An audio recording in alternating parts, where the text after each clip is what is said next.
नमस्कार बंधुगण welcome to education point channel. तेज बंधुगण आपण फोन थे न्यू वीडियो बा न्यू वैकेंसी बा न्यू रिक्रुटमेंट नहीं कि आसी आम ओडिशा रे जोटा रही आप देखिपे ओडिशा रे पाखापाखि 20टी जिले में तो 20टी जिले में आसी वैकेंसी जोटा आप कहींपारे मेगा निजुक्ति कहीं देखो यहाँ टीचिंग पोस्ट और नॉन टीचिंग पोस्ट बोथ रही जमती रही पोस्ट माने टीचिंग पोस्ट माने आप कहींपारे जमती कि प्री प्राइमरी पाखर रही पीजीटी पर्यंत सहित अध्यापक और अध्यापक वैकेंसी जमती लेक्चर पोस्ट रही सहित गेस्ट फैकल्टी बहुत सारा रही वैकेंसी जमती रही असिस्टेंट प्रोफेसर और प्रोफेसर तो सब लेवल वैकेंसी आपकी आसी ता सहित आपण मुझे नॉन टीचिंग अनेक वैकेंसी अष्टम पास ऊर्ध्व जगह थे आपण सब पोस्ट पर एलिजिबल हो पारे। देखो मुझे पाखापाखि 20टी जिले रही वैकेंसी तेणुक मुझे स्पीड देखनी जदि यही रिगार्डिंग किसी डाउट हुए ताले कमेंट बॉक्स मत कहींपारे। तो आपण मैंने बहुत मत देखुं लाइक करूँ सपोर्ट करूँ जहाँद्वारा मत मोटिवेशन मिलूँ आउ एनकरेजमेंट मिलूँ। देखो आपंकर गोटे गोटे लाइक सपोर्ट द्वारा मुझे आपण मेगा रिक्रुटमेंट जोटा कि 20टी जिलार एत बड़ वैकेंसी मुझे आसूची।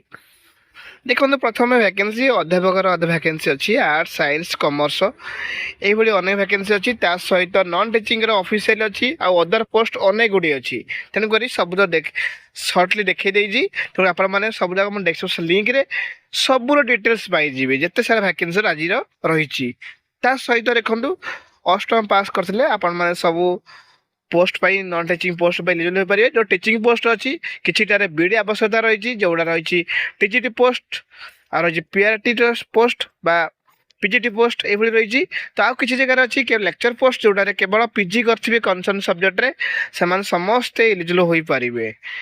आवेदन देखो किसी रही ऑनलाइन आवेदन आउ कि अच्छी ऑफलाइन आवेदन तो आवेदन नहीं कौन डाउट रही मैंने कमेंट बॉक्स में कहींपारे।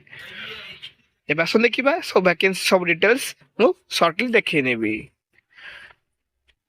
मु प्रथम तो आपण मयूरभंज जिलार रही वैकेंसी ताहा देखनी भी जो लेक्चर पोस्ट अनेक गुड़ी अच्छी जोटा आप देखिपे लेक्चर पोस्ट पाई जो मैंने कनसर्न सब्जेक्ट पीजी करेंगे मास्टर डिग्री करेंगे एमए और एमएससी करेंगे से समस्त एलिजिबल हो पारे।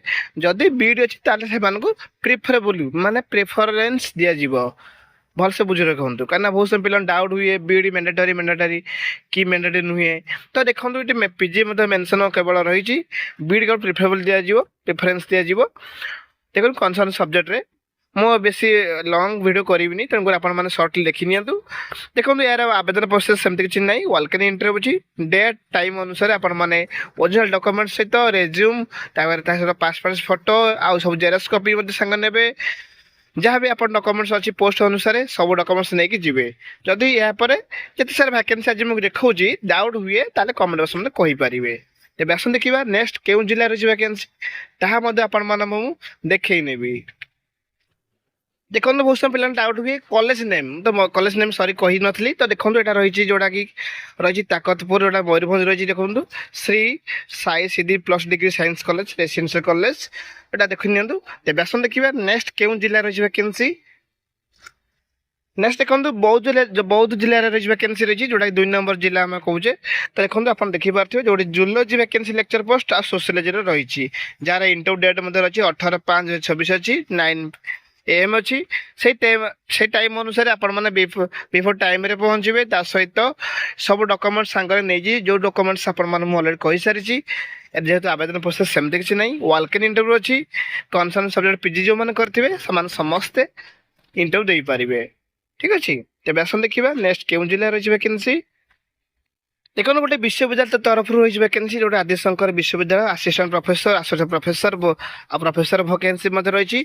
देखो बहुत सारे पिला डाउट हुए इंजीनियरिंग कॉलेज लेक्चर पोस्ट आसूना देखो आपण आज नहीं आसी जोटा रही आप देखिपे इंजीनियरिंग रही वैकेंसी रही सहित जोटा कि डिफरेंट सब्जेक्ट्स मानकर जमी फिजिक्स अच्छी lecture post assistant professor chemistry अच्छी मैथमेटिक्स इंग्लिश ये अनेक वैकेंसी रही। देखो जो मैंने कनसर्न सब्जेक्ट पीजी करेंगे से समस्ते असिस्टेंट प्रोफेसर पर एलिजिबल हो पारे। ताकि जब नेट अच्छी कि गेट अच्छी तो से अनुसार आपण प्रिफरेंस मिल कि सीएसआर नेट कहे। देखो पीएचडी थे आपण मैंने प्रोफेसर आ प्रोफेसर अधिक प्रिफरेबल हो पारे। ଏହା ଦେଖନ୍ତୁ ଆର ରହିଛି ଇଣ୍ଟରଭ୍ୟୁ ରହିଛି ଯେଉଁମାନେ ସେଇ କ୍ୱାଲିଫିକେସନ୍ ଅଛି ସେମାନେ ସମସ୍ତେ ଇଣ୍ଟରଭ୍ୟୁ ଦେବେ ଯଦି ଇଣ୍ଟରଭ୍ୟୁ ଭଲ ପରଫର୍ମାନ୍ସ କରିବେ ତାହେଲେ ସିଲେକ୍ସନ୍ ହୋଇଯିବେ। ତେବେ ଆସନ୍ତୁ ଦେଖିବା ନେକ୍ସଟ କ'ଣ ରହିଛି ଭ୍ୟାକେନ୍ସି ବା କେଉଁ ଜିଲ୍ଲାରେ ରହିଛି ଭ୍ୟାକେନ୍ସି। ଏଇଟା ଥିଲା ଭୁବନେଶ୍ୱର ରହିଥିଲା ଭ୍ୟାକେନ୍ସି। ଦେଖନ୍ତୁ ନେକ୍ସଟ ଦେଖନ୍ତୁ ଢେଙ୍କାନାଳ ଜିଲ୍ଲାରେ ରହିଛି ଭ୍ୟାକେନ୍ସି ଯେଉଁଟା ଢେଙ୍କାନାଳର ରହିଛି ବହୁତ ସାରା ଟିଚିଂ ପୋଷ୍ଟ ରହିଛି ଯେଉଁଠି ପିଜିଟି ଟିଜିଟି ପିଆରଟି ଏନଟିଟି। ତ ଆପଣମାନଙ୍କ ପାଇଁ ମୁଁ କହିଥିଲି ଯେଉଁଟାକି ପ୍ରି ପ୍ରାଇମେରୀ ଲେଭେଲର ଭ୍ୟାକେନ୍ସି ମଧ୍ୟ ରହିଛି ଯେଉଁଟାକି ଶିଶୁ ବାଟିକା ମଧ୍ୟ କହିପାରିବା। ଦେଖନ୍ତୁ ଯେଉଁମାନେ କନସର୍ନ ସବଜେକ୍ଟରେ ପିଜି କରିଥିବେ ତା ସହିତ ବିଡ୍ ଥିବ ତାହେଲେ ସେମାନେ ଅଧିକ ପ୍ରିଫରେନ୍ସ ପାଇବେ ଯେଉଁଟାକି ପିଜିଟି ପୋଷ୍ଟ ପାଇଁ। ଟିଜିଟି ଦେଖନ୍ତୁ ଯେଉଁମାନେ ଗ୍ରାଜୁଏସନ୍ ସହିତ ବିଡ୍ ଥିବେ ସେମାନେ ସମସ୍ତେ ଇଲିଜିବଲ୍ ହୋଇପାରିବେ। ସେଇଭଳି ପିଆରଟି ଏନଟିଟି ତ ଏନଟିଟି କୋର୍ସ ଯେଉଁମାନେ କରିଥିବେ ତ ସେମାନଙ୍କୁ ଅଧିକ ପ୍ରିଫରେନ୍ସ ମିଳିବ। ଆଉ ଡିଏଲ୍ଇଡି କରିଥିଲେ ମଧ୍ୟ ପ୍ରି ପ୍ରାଇମେରୀ ଟିଚରମାନଙ୍କ ପାଇଁ ଇଲିଜିବଲ୍ ହୋଇପାରିବେ। ଦେଖନ୍ତୁ ଏ ତାର ଯୋଗ୍ୟତା ରହିଲା। ଯଦି ଭିଡ଼ିଓଟି ବେଶୀ ଲେନ୍ଦି ହେଇଯିବ ମୁଁ ସର୍ଟଲି କହି ରଖୁଛି। ଏହାର ଆବେଦନ ପ୍ରକ୍ରିୟା ତ ଆପଣମାନେ ସମସ୍ତେ ଆବେଦନ କରିପାରିବେ। ଆପଣମାନେ ଅଛି ଠିକଣାରେ ଆପଣ ଆବେଦନ କରିପାରିବେ ଯେଉଁ ଠିକଣାରେ ଆପଣ ରେଜ୍ୟୁମ୍ ସହିତ ସବୁ ଡକୁମେଣ୍ଟସ୍ ଆଟାଚ୍ କରି ଆପଣ ଆବେଦନ କରିପାରିବେ। ଠିକ୍ ଅଛି। ତାପରେ ସେମାନେ ଆପଣ ଇଣ୍ଟରଭ୍ୟୁ ଦେବେ। ଯଦି ଇଣ୍ଟରଭ୍ୟୁ ଭଲ ପରଫର୍ମାନ୍ସ କରିବେ ଯେଉଁ ଡେଟ୍ ଅଛି ତାହେଲେ ଆପଣ ଚୟନ ହୋଇପାରିବେ। ତେବେ ଆସନ୍ତୁ ଦେଖିବା ନେକ୍ସଟ କେଉଁ ଜିଲ୍ଲାରେ ଯିବା ଭ୍ୟାକେନ୍ସି। ନେକ୍ସଟ ଦେଖନ୍ତୁ କଟକ ଜିଲ୍ଲାରେ ଯିବା ଭ୍ୟାକେନ୍ସି ରହିଛି ଯେଉଁଟାକି ରହିଛି ଆପଣ ଦେଖିପାରୁଥିବେ ଆସିଷ୍ଟାଣ୍ଟ ପ୍ରଫେସର ଆସୋସିଏଟ୍ ପ୍ରଫେସର ଆଉ ସିନିୟର ରେସିଡେଣ୍ଟସ୍ ରହିଛି ଯେଉଁଟାକି ଏସ୍ସିବି ମେଡ଼ିକାଲ କଲେଜ ତରଫରୁ ରହିଛି ଭ୍ୟାକେନ୍ସି। ଯେଉଁଟା ଆପଣମାନେ ଦେଖିପାରିବେ କନସର୍ନ ସବଜେକ୍ଟ ସେମାନେ MBBS କରିଥିବେ ବା ସେମାନେ ଡିଗ୍ରୀ ସେବା ପିଜି ଡିଗ୍ରୀ ପାଇଥିବେ ସେମାନେ ଆସୋସିଏଟ୍ ପ୍ରଫେସର ଆଉ କିମ୍ବା ପ୍ରଫେସର ପାଇଁ ଇଲିଜିବଲ୍ ହୋଇପାରିବେ। ସେଇ ଭାବରେ ତ ଯଦି ଏହି ରିଗାର୍ଡ଼ିଂ କିଛି ଡାଉଟ୍ ହୁଏ ତାହେଲେ କମେଣ୍ଟ ବକ୍ସ ମଧ୍ୟ କହିପାରିବେ କାରଣ ବହୁତ ବଡ଼ ଭ୍ୟାକେନ୍ସି ଯେହେତୁ ମୁଁ ସର୍ଟଲି ଆପଣମାନଙ୍କୁ ଦେଖାଇ ନେଉଛି। ଆହୁରି ଅନେକ ଭ୍ୟାକେନ୍ସି ଅଛି କଟକ ଜିଲ୍ଲାରେ ମଧ୍ୟ ରହିଛି ଡିଫରେଣ୍ଟ ଜିଲ୍ଲାମାନଙ୍କର ରହିଛି ମୁଁ ସବୁ ଆପଣମାନଙ୍କୁ ମୁଁ ସର୍ଟଲି ଦେଖାଇ ନେଉଛି।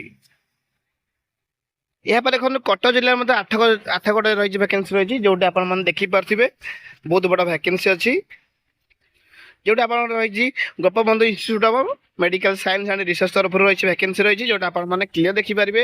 ଆଡମିନିଷ୍ଟ୍ରେଟିଭ୍ ଅଫିସର ରହିଛି ଗୋଟେ ଭ୍ୟାକେନ୍ସି ଡାଟା ଏଣ୍ଟ୍ରି ଅପରେଟର ରହିଛି ରିସେପସନିଷ୍ଟ ମଧ୍ୟ ରହିଛି ଯେଉଁଠି ଗୋଟେ ଭ୍ୟାକେନ୍ସି। ଯେଉଁମାନେ ଗ୍ରାଜୁଏସନ୍ କରିଥିବେ ସେମାନେ ଡାଟା ଏଣ୍ଟ୍ରି ଅପରେଟର ଆଉ ରିସେପସନିଷ୍ଟ ପାଇଁ ଆବେଦନ କରିପାରିବେ। ତା ସହିତ କମ୍ପ୍ୟୁଟର ନଲେଜ ଆବଶ୍ୟକତା ରହିଛି। ସେଭଳି MBA କରିଥିଲେ ସେମାନେ ଆଡମିନିଷ୍ଟ୍ରେଟିଭ୍ ଅଫିସର ପାଇଁ ଇଲିଜିବଲ୍ ହୋଇପାରିବେ। ଏହାର ତାର ଯୋଗ୍ୟତା ରହିଲା। କେତୋଟି ପୋଷ୍ଟ ଦେଖିଲେ ଆପଣମାନେ ତ ଦେଖନ୍ତୁ ଏହାର ଆବେଦନ କେମିତି କରିବା ତାହା ମଧ୍ୟ ଆପଣମାନଙ୍କୁ ମୁଁ ସର୍ଟଲି କହିନେବି। ଦେଖନ୍ତୁ ତାର ରହିଛି ଆଡ୍ରେସ୍ ଅଛି ବା ଠିକଣା ଅଛି ସେ ଠିକଣାରେ ଆପଣମାନେ ଜଲ୍ଦି ରେଜ୍ୟୁମ୍ଟା ପଠାଇଦେବେ ୱିଦିନ୍ 7 days କହିଛି ତ ଆପଣମାନେ ଇୟରଲି ଜଲ୍ଦି ପହଞ୍ଚାଇ ନେବେ। ଠିକ୍ ଅଛି। ତେବେ ଆସନ୍ତୁ ଦେଖିବା ନେକ୍ସଟ କ'ଣ ରହିଛି ଭ୍ୟାକେନ୍ସି ତାହା ମଧ୍ୟ ଆପଣମାନଙ୍କୁ ମୁଁ କହି ରଖିବି। ଦେଖନ୍ତୁ ଲେକ୍ଚର ପୋଷ୍ଟ ଅନେକ ଗୁଡ଼ିଏ ଅଛି ଭ୍ୟାକେନ୍ସି ଯେଉଁଟା ଆପଣ ଦେଖିପାରୁଥିବେ lecture in physics chemistry mathematics botany zoology history political science economics education ଅଛି ୟୋଗା ଅଛି କମ୍ପ୍ୟୁଟର ସାଇନ୍ସ ମଧ୍ୟ ଅଛି +2 ଆଉ +3 କଲେଜ ଅଛି ଯେଉଁଟାକି ନୂଆପଡ଼ା ଦେଓଗଡ଼ ଏଇଭଳି ଅନେକ ରହିଛି ଭ୍ୟାକେନ୍ସି ରହିଛି ଯେଉଁଟା ଆପଣମାନେ ଦେଖିପାରୁଥିବେ। ୟାର ଜଲ୍ଦି ଆବେଦନ କରିନେବେ ଡେଟ୍ ଅନୁସାରେ। ସେ ଅନୁସାରେ ଆପଣମାନେ ବିଫୋର୍ ଟାଇମ୍ରେ ସବୁବେଳେ ଇଣ୍ଟରଭ୍ୟୁରେ ପହଞ୍ଚିବେ। ଯଦି ଇଣ୍ଟରଭ୍ୟୁରେ ଭଲ ପରଫର୍ମାନ୍ସ କରୁଛନ୍ତି ତାହେଲେ ଚୟନ କରାଯିବ। ଠିକ୍ ଅଛି। ଆବେଦନ ସମୟରେ ସବୁବେଳେ ରେଜ୍ୟୁମ୍ ସହିତ ଆପଣଙ୍କଠୁ ସବୁ ଡକୁମେଣ୍ଟସ୍ କନସର୍ନ ସବଜେକ୍ଟ ଅନୁସାରେ ଆପଣ ଆଟାଚ୍ କରି ଆବେଦନ କରିପାରିବେ। ଠିକ୍ ଅଛି। ତେବେ ଆସନ୍ତୁ ଦେଖିବା ନେକ୍ସଟ କେଉଁ ଜିଲ୍ଲାରେ ରହିଛି ଭ୍ୟାକେନ୍ସି। ତ ଆପଣମାନଙ୍କ ପାଇଁ ଏଇ ଯେଉଁ ଭ୍ୟାକେନ୍ସି ଥିଲା ଆପଣମାନେ ଦେଖିପାରୁଥିବେ ନୂଆପଡ଼ା ଦେଓଗଡ଼ ଏସବୁ କଲେଜ ମାନଙ୍କର ରହିଛି ଭ୍ୟାକେନ୍ସି। ଏଇଭଳି ଅନେକ ଭ୍ୟାକେନ୍ସି ଅଛି ଆପଣମାନେ ଭିଡ଼ିଓଟି ଶେଷ ପର୍ଯ୍ୟନ୍ତ ଶୁଣନ୍ତୁ ଭିଡ଼ିଓଟି। ଏହାପରେ ଦେଖନ୍ତୁ ଦିଲ୍ଲୀ ପବ୍ଲିକ ସ୍କୁଲ ପାରାଦୀପ ରହିଛି ଯେଉଁଟାକି ଜଗତସିଂହପୁର ଜିଲ୍ଲାରେ ରହିଛି ଭ୍ୟାକେନ୍ସି ରହିଛି ଆପଣମାନେ ଦେଖିପାରୁଥିବେ। ପିଆରଟି ମ୍ୟାଥମେଟିକ୍ସ ଆଣ୍ଡ ଓଡ଼ିଆର ରହିଛି ପିଆରଟି କମ୍ପ୍ୟୁଟର ସାଇନ୍ସ ଅଛି ଟିଜିଟି ଇଂଲିଶ ଆଣ୍ଡ ହିନ୍ଦୀ ଅଛି ସବୁ ଗୋଟେ ଇଚ୍ ସବଜେକ୍ଟ ଇଚ୍ ଗୋଟେ ଅଛି। ଦରମା ଦେଖନ୍ତୁ 55,000 ରହିଛି ଟିଜିଟିର ପିଆରଟିର 45,000 ରହିଛି ଆଉ ପିଆରଟି ମଧ୍ୟ 45,000 ରହିଛି। କନସର୍ନ ସବଜେକ୍ଟ ଯେଉଁମାନଙ୍କ ଗ୍ରାଜୁଏସନ୍ ଥିବ ତା ସହିତ ବିଇଡ଼ି କରିଥିବେ ସେମାନେ ସମସ୍ତେ ଇଲିଜିବଲ୍ ହୋଇପାରିବେ। ତା ସହିତ CTET OTET କ୍ଲିୟର କରିବା ଆବଶ୍ୟକତା ମ୍ୟାଣ୍ଡେଟରୀ ମଧ୍ୟ ମେନସନ୍ ଅଛି ଦେଖିପାରୁଥିବେ। ଆଉ ମଧ୍ୟ ପିଆରଟି ଦେଖନ୍ତୁ ଯେଉଁଠି ରହିଛି ଗ୍ରାଜୁଏଟ୍ ଆଉ ପୋଷ୍ଟ ଗ୍ରାଜୁଏଟ୍ କରିଥିବେ ଡିଗ୍ରୀ ଇନ୍ କନସର୍ନ ସବଜେକ୍ଟରେ ବିଇଡ଼ି କରିଥିବେ ତ ସେମାନେ ସମସ୍ତେ ଇଲିଜିବଲ୍ ହୋଇପାରିବେ। ଟିଜିଟି ପାଇଁ CTET OTETଟା ମ୍ୟାଣ୍ଡେଟରୀ ମଧ୍ୟ ମେନସନ୍ ଅଛି ଭଲସେ ଦେଖନ୍ତୁ। ଆଉ ଆବେଦନ ଦେଖନ୍ତୁ ଆବେଦନ ଏହାର ଆବେଦନ ପ୍ରୋସେସ୍ ଆପଣମାନେ ସବୁ ପାଇଯିବେ ଡିଟେଲ୍ସ ଯେଉଁ ଠିକଣା ସେ ଠିକଣାରେ ଆପଣ ଆବେଦନ କରିପାରିବେ। ଠିକ୍ ଅଛି। ଭିଡ଼ିଓଟି ଭଲ ଲାଗିଲେ ଲାଇକ୍ କରିବେ। ତେବେ ଆସନ୍ତୁ ଦେଖିବା ନେକ୍ସଟ କେଉଁ ଜିଲ୍ଲାରେ ରହିଛି ଭ୍ୟାକେନ୍ସି। ଆଉ ମଧ୍ୟ ଜଗତସିଂହପୁର ଜିଲ୍ଲାରେ ରହିଛି ଭ୍ୟାକେନ୍ସି ଯାହାକୁ ଆପଣମାନଙ୍କୁ ମୁଁ ଦେଖାଇ ନେଉଛି। ଦେଖନ୍ତୁ ଏଇଟା ହେଲା ଏଗେନ୍ ମଧ୍ୟ ଦେଖି ନେଉଛି ଯୋଉଟାକି ଜଗତସିଂହପୁର ଜିଲ୍ଲାରେ ରହିଛି ଭ୍ୟାକେନ୍ସି ହାଉସ୍ ଫାଦର ଆଉ ସରି ହାଉସ୍ ମଦର ହାଉସ୍ କିପର ରହିଛି। ଅଣ୍ଡର ମ୍ୟାଟ୍ରିକ ମଧ୍ୟ ରହିଛି ଯୋଉଟାକି ହାଉସ୍ କିପର କରିଥିଲେ ଇଲିଜିବଲ୍ ହୋଇପାରିବେ। ଅଣ୍ଡର ମ୍ୟାଟ୍ରିକ ମାନେ ଅଷ୍ଟମ ପାସରୁ ଉର୍ଦ୍ଧ୍ୱ ଯୋଗ୍ୟତା ଥିଲେ। ଠିକ୍ ଅଛି। ଏବେ ଡିଫରେଣ୍ଟ ଦରମା ମଧ୍ୟ ରହିଛି। ସେ ବୁଝନ୍ତୁ ଏହାର ରହିଛି ଡେସ୍କ୍ରିପ୍ସନ୍ ଲିଙ୍କରେ ମୁଁ ଦେଇଦେଇ ସବୁ ଡିଟେଲ୍ସ ସେଇ ଠିକଣାରେ ଆପଣମାନେ ଅନଲାଇନ୍ ଆବେଦନ କରିବେ ଆଉ ଅଫଲାଇନ୍ ମଧ୍ୟ ଆବେଦନ କରିପାରିବେ। ଠିକଣା ସଠିକ୍ ଭାବରେ ଆପଣ ଆବେଦନ କରିବେ। ଆବେଦନ ସମୟରେ ସବୁ ଆପ୍ଲିକେସନ୍ ଫର୍ମାଟ୍ ସହିତ ସବୁ ଡକ୍ୟୁମେଣ୍ଟସ୍ ଆଟାଚ୍ କରି ଆପଣ ଆବେଦନ କରିପାରିବେ। ଯଦି ଆବେଦନ ରିଗାର୍ଡିଂ ଡାଉଟ୍ ହେଉଛି ତାହେଲେ କମେଣ୍ଟ ବକ୍ସ ମୋତେ କହିପାରିବେ। ନେକ୍ସଟ ଦେଖନ୍ତୁ ସେଣ୍ଟ ଜାଭିୟର ସ୍କୁଲ ଯୋଉଟା ରହିଛି ଆମର କେଉଁଝର ଜିଲ୍ଲାରେ ରହିଛି ଭ୍ୟାକେନ୍ସି। ବହୁତ ସାରା ପିଲାଙ୍କ ଡାଉଟ୍ ଥିଲା କେଉଁଝର ଜିଲ୍ଲାରେ କେବେ ଆସିବ ଭ୍ୟାକେନ୍ସି, ତ ଆପଣମାନଙ୍କ ପାଇଁ ମୁଁ ଆଣିକି ଆସିଛି ଯୋଉଟା କେଉଁଝର ଜିଲ୍ଲାରେ ରହିଛି ଭ୍ୟାକେନ୍ସି। ଯୋଉଠି ରହିଛି ବହୁତ ସାରା ଟିଜିଟି ପିଜିଟି ପିଆରଟି ଆଡମିନିଷ୍ଟ୍ରେଟର ତା ସହିତ ରହିଛି nursery teacher teacher accountant supervisor computer professional receptionist office professional. ଦେଖନ୍ତୁ କେତେ ଗୁଡ଼ିଏ ଭ୍ୟାକେନ୍ସି। ଦଶମ ପାସରୁ ଉର୍ଦ୍ଧ୍ୱ ଯୋଗ୍ୟ ଥିଲେ ଆପଣମାନେ ନନ୍ ଟିଚିଂ ପୋଷ୍ଟ ପାଇଁ ଏଲିଜିବଲ୍ ହୋଇପାରିବେ। ଯେଉଁମାନେ କନସର୍ନ ସବଜେକ୍ଟରେ ଗ୍ରାଜୁଏସନ୍ ଥିବ ବା +3 କରିଥିବେ କିମ୍ବା ପିଜି କରିଥିବେ ସେମାନେ ପିଜିଟି ପାଇଁ ଅନ୍ୟ ସବଜେକ୍ଟ ଆଉ ଟିଜିଟି ପାଇଁ ଏଲିଜିବଲ୍ ମଧ୍ୟ ହୋଇପାରିବେ। ଠିକ୍ ଅଛି। ଏଇସବୁ ରହିଲା ଭ୍ୟାକେନ୍ସିର। ତ ଆବେଦନ ଦେଖନ୍ତୁ ଏହାର ରହିଛି ଆପ୍ଲାଏ ଇଣ୍ଟରଭ୍ୟୁ 17 ମେରେ ହେବ। ସେମାନେ ବିଫୋର୍ ଟାଇମ୍ରେ ସବୁବେଳେ ପହଞ୍ଚିବେ ଆଉ ଡେଟ୍ ଟାଇମ୍ ସବୁବେଳେ ଦେଖି ବିଫୋର୍ ଟାଇମ୍ରେ ପହଞ୍ଚିବେ। ଯଦି ଏହାପରେ କିଛି ରିଗାର୍ଡିଂ ଡାଉଟ୍ ହୁଏ ତାହେଲେ କମେଣ୍ଟ ବକ୍ସ ମଧ୍ୟ କହିପାରିବେ। ଠିକ୍ ଅଛି। ଏବେ ଆସନ୍ତୁ ଦେଖିବା ନେକ୍ସଟ କେଉଁ ଜିଲ୍ଲା ମାନଙ୍କର ରହିଛି ଭ୍ୟାକେନ୍ସି। ଦେଖନ୍ତୁ ସୁନ୍ଦରଗଡ଼ ଜିଲ୍ଲାର ତରଫରୁ ରହିଛି ଭ୍ୟାକେନ୍ସି ଯେଉଁଟାକି ସୁନ୍ଦରଗଡ଼ ଜିଲ୍ଲା କହୁଛେ ଆମେ। ସେ ଜିଲ୍ଲା ତରଫରୁ କ'ଣ ରହିଛି ଭ୍ୟାକେନ୍ସି ଦେଖନ୍ତୁ CDAO କମ୍ ପ୍ରୋଜେକ୍ଟ ଡାଇରେକ୍ଟର ପୋଷ୍ଟ ରହିଛି ଭ୍ୟାକେନ୍ସି ଯେଉଁଟା ଆପଣ ଦେଖିପାରିବେ। ୱାର୍କ ଆଜ୍ ଫାସିଲିଟେଟର ATMA ସୁନ୍ଦରଗଡ଼ ଡିଷ୍ଟ୍ରିକ୍ଟ ମଧ୍ୟ ମେନସନ୍ ଅଛି। ତ ଯେଉଁମାନେ ଗ୍ରାଜୁଏସନ୍ ବା ପୋଷ୍ଟ ଗ୍ରାଜୁଏସନ୍ କରିଥିବେ ଅର ହର୍ଟିକଲଚର କୋର୍ସ କରିଥିବେ ସେମାନେ ସମସ୍ତେ ଏଲିଜିବଲ୍ ହୋଇପାରିବେ। ଆପଣ ଦେଖିପାରୁଥିବେ। ଏହାର ଆବେଦନ କେମିତି କରିବେ ତାହା ମଧ୍ୟ ଆପଣମାନଙ୍କୁ ମୁଁ ସର୍ଟଲି କହି ରଖୁଛି। ଆବେଦନ ଏହାର ଠିକଣା ଅଛି ସେ ଠିକଣାରେ ଆପଣମାନେ ଆବେଦନ କରିପାରିବେ। ଯେଉଁ ଠିକଣାଟି ଆପଣମାନେ ଡେସ୍କ୍ରିପ୍ସନ୍ ଲିଙ୍କରେ ପାଇଯିବେ ସବୁ ଡିଟେଲ୍ସ ପାଇଯିବେ ସେ ଠିକଣାରେ ଆପଣ ଆବେଦନ କରିପାରିବେ। ସବୁ ଡକ୍ୟୁମେଣ୍ଟସ୍ ଆଟାଚ୍ କରି ଆବେଦନ କରିପାରିବେ। ଠିକ୍ ଅଛି। ତେବେ ଆସନ୍ତୁ ଦେଖିବା ନେକ୍ସଟ କେଉଁ ଜିଲ୍ଲା ରହିଛି ଭ୍ୟାକେନ୍ସି ତାହା ମଧ୍ୟ ଆପଣମାନଙ୍କୁ ଦେଖାଇ ନେଉଛି। ଦେଖନ୍ତୁ ସମ୍ବଲପୁର ଜିଲ୍ଲା ତରଫରୁ ରହିଛି ଭ୍ୟାକେନ୍ସି ଯେଉଁଟା ରହିଛି ଆପଣ ଦେଖିପାରୁଥିବେ। ବହୁତ ସାରା କାଉନସିଲର ଅଛି ପ୍ରୋବେସନ ଅଫିସର ରହିଛି store keeper cum accountant house father paramedical staff ଏଇଭଳି ଅନେକ ଗୋଟେ ଭ୍ୟାକେନ୍ସି ଅଛି male or female. Per month salary ମଧ୍ୟ ଆପଣ ଦେଖିପାରୁଥିବେ। ଯେଉଁମାନେ କନସର୍ନ ସବଜେକ୍ଟ ପିଜି କରିଥିବେ ଯେଉଁମାନେ ସୋସିଓଲୋଜି ସାଇକୋଲୋଜି ସେମାନେ କାଉନସିଲର ପାଇଁ ଏଲିଜିବଲ୍ ହୋଇପାରିବେ। Probation officer master degree in social work sociology anthropology ଏସବୁ ସବଜେକ୍ଟ କରିଥିବେ। ସେଭଳି ପାରାମେଡ଼ିକାଲ ଷ୍ଟାଫ୍ ଦେଖନ୍ତୁ ଫାର୍ମାସିଷ୍ଟ କରିଥିବେ ସେମାନେ ସମସ୍ତେ ଏଲିଜିବଲ୍ ହୋଇପାରିବେ। ଗ୍ରାଜୁଏସନ୍ କରିଥିଲେ ଆପଣମାନେ ହାଉସ୍ ଫାଦର ପାଇଁ ଏଲିଜିବଲ୍ ହୋଇପାରିବେ। ଆଉ ଷ୍ଟୋର କିପର ଆକାଉଣ୍ଟାଣ୍ଟ ପାଇଁ PG preferable in commerce or MBA। ଠିକ୍ ଅଛି। ଏମାନେ ସମସ୍ତେ ଏଲିଜିବଲ୍ ହୋଇପାରିବେ। ତେବେ ଆସନ୍ତୁ ଦେଖିବା ଏ ରହିଛି ଭ୍ୟାକେନ୍ସି କେଉଁ ଜାଗାରେ ସମ୍ବଲପୁର ରହିଛି ତାହା ମଧ୍ୟ ଆପଣମାନଙ୍କୁ ସର୍ଟଲି ଦେଖାଇ ନେଉଛି। ଦେଖନ୍ତୁ ରୁକ୍ମିଣୀ ଲାଥ ବାଲ ନିକେତନ ଯେଉଁଟାକି ରହିଛି ବାରଗାଁ ସମ୍ବଲପୁର ଜିଲ୍ଲା ତରଫରୁ ରହିଛି ଭ୍ୟାକେନ୍ସି ଆପଣ ଦେଖିପାରୁଥିବେ। ଯଦି ଏହି ରିଗାର୍ଡିଂ କିଛି ଡାଉଟ୍ ହୁଏ ତାହେଲେ କମେଣ୍ଟ ବକ୍ସ ମଧ୍ୟ କହିପାରିବେ। ଠିକ୍ ଅଛି। ତେବେ ଆସନ୍ତୁ ଦେଖିବା ନେକ୍ସଟ କ'ଣ ରହିଛି ଭ୍ୟାକେନ୍ସି। ନେକ୍ସଟ ଦେଖନ୍ତୁ ଝାରସୁଗୁଡ଼ା ଜିଲ୍ଲା ତରଫରୁ ରହିଛି ଭ୍ୟାକେନ୍ସି ଯେଉଁଟା ରହିଛି ଆପଣ ଦେଖିପାରୁଥିବେ ଇଣ୍ଟରଭ୍ୟୁ ଅଛି 26/5/2024 ଅଛି। DO cum accountant or block accountant manager BM କହୁছে ଗୋଟେ ଭ୍ୟାକେନ୍ସି ଅଛି। ସମସ୍ତେ ଆବେଦନ କରିପାରିବେ। ତାର ଠିକଣା ଅଛି ସେ ଠିକଣାରେ ଆପଣମାନେ ଆବେଦନ କରିପାରିବେ। ସବୁ ଡକ୍ୟୁମେଣ୍ଟସ୍ ଆଟାଚ୍ କରିବେ 10th ପାଖରୁ ସବୁ ସାର୍ଟିଫିକେଟ୍ସ ଆପଣଙ୍କର ପୋଷ୍ଟ ଅନୁସାରେ ତାପରେ ଆପଣ ଆବେଦନ କରିପାରିବେ। ଠିକ୍ ଅଛି। ଯଦି ଏହି ରିଗାର୍ଡିଂ ଆଉ କିଛି ଡାଉଟ୍ ହୁଏ ତାହେଲେ କମେଣ୍ଟ ବକ୍ସ ମଧ୍ୟ କହିପାରିବେ। ମୁଁ ଆଉ ମଧ୍ୟ ଦେଖି ନେଉଛି ଆହୁରି ବହୁତ ସାରା ଭ୍ୟାକେନ୍ସି ରହିଛି। ଦେଖନ୍ତୁ ଏହାପରେ ଦେଖନ୍ତୁ ବ୍ରହ୍ମପୁର ଜିଲ୍ଲା ତରଫରୁ ରହିଛି ଭ୍ୟାକେନ୍ସି ବା ଗଞ୍ଜାମ ଜିଲ୍ଲା ତରଫରୁ ରହିଛି ଭ୍ୟାକେନ୍ସି ଯେଉଁଟାକି ବ୍ରହ୍ମପୁର ୟୁନିଭର୍ସିଟିରେ ରହିଛି ଭ୍ୟାକେନ୍ସି। ଅନ୍ୟ ଗୋଟେ ପ୍ରଫେସର ପୋଷ୍ଟ ଆସିଷ୍ଟାଣ୍ଟ ପ୍ରଫେସର ଦେଖନ୍ତୁ ସବୁ ସବଜେକ୍ଟ ଯେମିତି ପଲିଟିକାଲ ସାଇନ୍ସରେ ଅଛି ଗୋଟେ ଅଛି ସେଭଳି ଟୁରିଜିମ୍ ଜୁଲୋଜି ଦେଖନ୍ତୁ ଆପଣ ଦେଖିପାରୁଥିବେ 19 ପୋଷ୍ଟ ଅଛି ଯେଉଁଟାକି ପ୍ରଫେସର ପୋଷ୍ଟ। ଦେଖନ୍ତୁ ଆଉ ମଧ୍ୟ ରହିଛି ବହୁତ ସାରା ଭ୍ୟାକେନ୍ସି ରହିଛି। ଆଉ ମଧ୍ୟ ଦେଖନ୍ତୁ ଆସିଷ୍ଟାଣ୍ଟ ପ୍ରଫେସର ମଧ୍ୟ ଅଛି ଯେଉଁଟାକି ବ୍ରହ୍ମପୁର ୟୁନିଭର୍ସିଟିରେ ରହିଛି ଭ୍ୟାକେନ୍ସି। ଦେଖନ୍ତୁ ଅନ୍ୟ ଗୋଟେ ସବଜେକ୍ଟ ଯେମିତିକି ପଲିଟିକାଲ ସାଇନ୍ସର ଅଛି ଓଡ଼ିଆରେ ଅଛି ତା ସହିତ ଦେଖନ୍ତୁ ଆପଣ ଫିଜିକ୍ସ କେମିଷ୍ଟ୍ରି ହୋମ୍ ସାଇନ୍ସ ଏମିତି ଅନ୍ୟ ଭ୍ୟାକେନ୍ସି ଦେଖନ୍ତୁ ଓମେନ୍ ଷ୍ଟଡିଜ୍ ରିସର୍ଚ୍ଚ ସେଣ୍ଟର ଏଭଳି ଅନେକ ଭ୍ୟାକେନ୍ସି ଅଛି।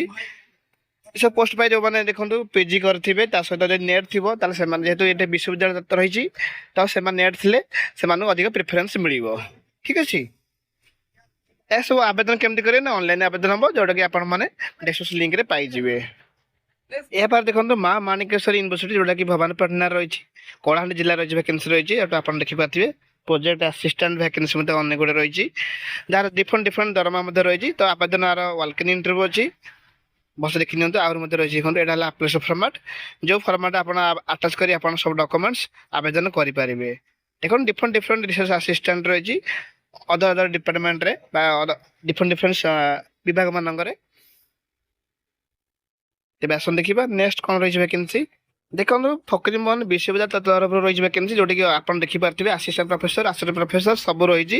ସବୁ ଆପଣ ଅନଲାଇନ୍ ଆବେଦନ କରିବେ। ଏହାର ରିଗାର୍ଡ଼ିଂ ଡାଉଟ୍ କିଛି ହୁଏ ତାହେଲେ କମେଣ୍ଟ ବକ୍ସ ମୋତେ କହିପାରିବେ। ଏଇଭଳି ଆପଣ ଓଡ଼ିଶାର ଅନେକ ଜିଲ୍ଲାମାନଙ୍କର ଆହୁରି ମଧ୍ୟ ଭ୍ୟାକେନ୍ସି ଅଛି। ଯଦି ଭିଡ଼ିଓଟି ବେଶୀ ଲଙ୍ଗ ହେଇଯାଉଛି, ମୁଁ ସବୁ ଯାକ ଆମ ଡେସ୍କ୍ରିପ୍ସନ୍ ଲିଙ୍କରେ ଦେଇଦେବି। ଯଦି କିଛି ଡାଉଟ୍ ହୁଏ ଆଉ କେଉଁ ଜିଲ୍ଲାରୁ ଆପଣମାନେ କହୁଛନ୍ତି, ଆପଣ ଜିଲ୍ଲା ଆପଣ ପ୍ରିଫରେନ୍ସ ଦେବେ ବା କହିବେ, ମୁଁ ସେଇ ଅନୁସାରେ ଭ୍ୟାକେନ୍ସିର ସବୁ ଡିଟେଲ୍ସ ଦେଇଦେବି। ଠିକ୍ ଅଛି। ଭିଡ଼ିଓ ଭଲ ଲାଗିଲେ ଲାଇକ୍ କରିବେ, ସପୋର୍ଟ କରିବେ।